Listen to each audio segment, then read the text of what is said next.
কেউ লম্বা, কেউ ফর্সা, কেউ কালো, বিভিন্ন ধরনের মানুষ সৃষ্টি করেছি, অসংখ্য প্রাণী সৃষ্টি করেছি।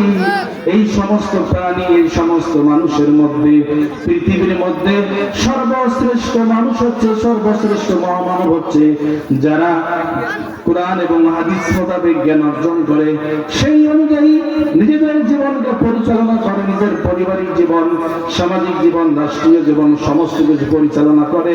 এমন ব্যক্তি আমি আল্লাহ তাআলার কাছে সবচাইতে শ্রেষ্ঠ। সকলে বলি সুবহানাল্লাহ। পৃথিবীর অসংখ্য মানুষ, সব মানুষের মধ্যে শ্রেষ্ঠ মানুষ ওটাই যিনি আল্লাহকে বিশ্বাস করেন, রাসূলকে অনুসরণ করেন, কোরআন হাদিস মোতাবেক জ্ঞান অর্জন করে নিজের জীবনকে পরিচালনা করেন। এদের সম্পর্কে রাসূল করিম সাল্লাল্লাহু আলাইহি ওয়াসাল্লাম বলেছেন, ফাদলুল আলিমি আলাল আবিদি কাফাদলি আলা আদনাকুম।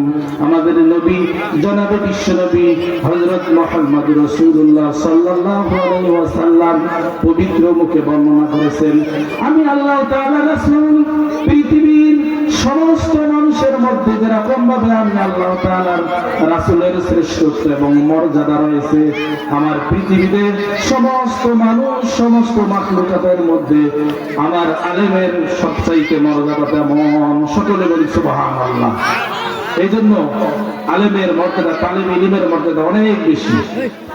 রাসূল করিম সাল্লাল্লাহু আলাইহি ওয়াসাল্লাম বলেছেন, হযরত আবু দারদা রাদিয়াল্লাহু তাআলা বর্ণনা করেছেন, আমি রাসূলকে বলতে শুনেছি, রাসূল সাল্লাল্লাহু আলাইহি ওয়াসাল্লাম বলেন, এই পৃথিবীতে যখন কোন তালিবুল ইলম, কোন মানুষ কোন ইসলামিক কোরআন হাদিসের জ্ঞান অন্বেষণ করার জন্য কোন পথে রওনা হয়, কোন চেষ্টা করে, মহান রব্বুল আলামিন বলেন, আমি আল্লাহ তাআলা আমার ওই ইলম অন্বেষণকারী তালিব ইলমের জন্য আমি আল্লাহ তাআলা তার জান্নাতের সমস্ত পথগুলোর মধ্য থেকে একটি পথকে আমি আল্লাহ তাআলা তার জন্য খুলে দেই।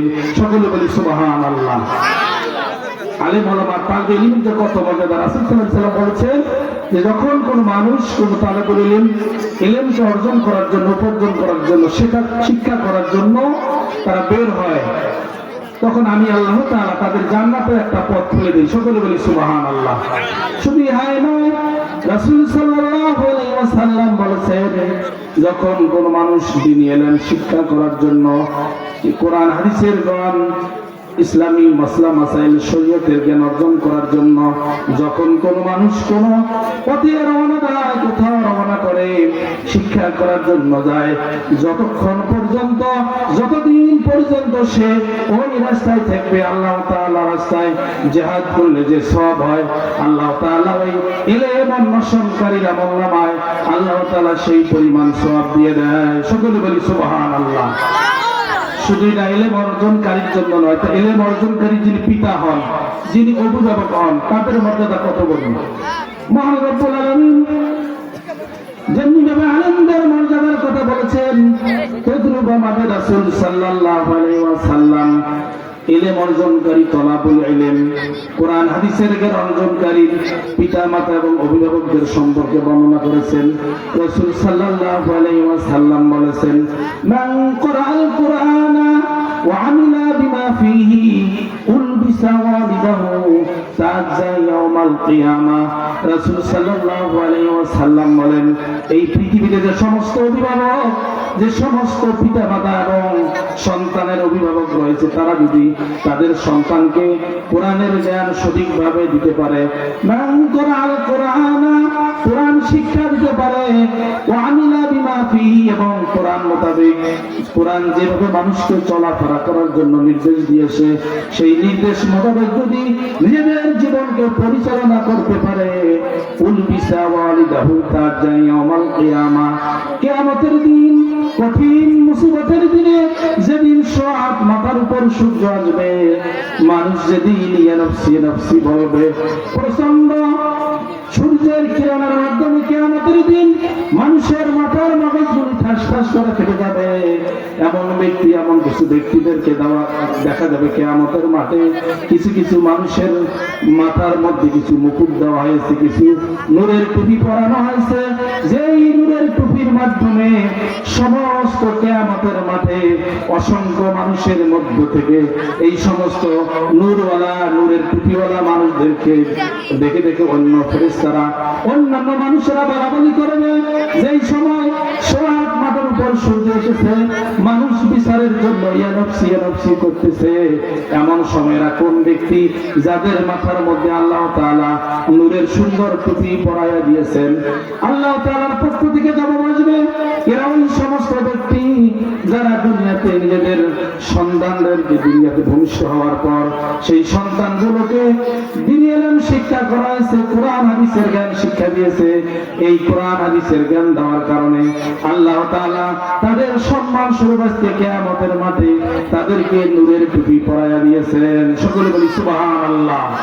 তাহলে শুধু তালেবুল ইলমের জন্যই নয়, বরং তার পিতা মাতা, এমন আছে পিতা মাতা নাই, তার দাদা আছে, দাদি আছে, বা কিংবা বিভিন্ন অভিভাবক রয়েছে যারা তাদের সন্তানদেরকে কোরআন হাদিসের জ্ঞানে শিক্ষিত করেন, এদের জন্য আল্লাহ তাআলা কিয়ামতের মাঠে কঠিন পুরস্কারের ব্যবস্থা করে রেখেছেন। সম্মানিত উপস্থিতি, কিন্তু আমরা আমাদের সন্তানগুলো দুনিয়াতে ভূমিষ্ঠ হওয়ার পরে অনেকেই নিয়ত করে আমার সন্তানকে আমি অমুক বড় স্কুলে দেবো, অমুক প্রতিষ্ঠানে দেবো, ডাক্তার বানাবো, ইঞ্জিনিয়ার বানাবো, অনেক কিছু আমরা নিয়ত করি। কিন্তু প্রতিটি মানুষের যেটা উচিত, দ্বীনি ইলম শিক্ষা করা প্রতিটি মুসলমানের উপর ফরজ।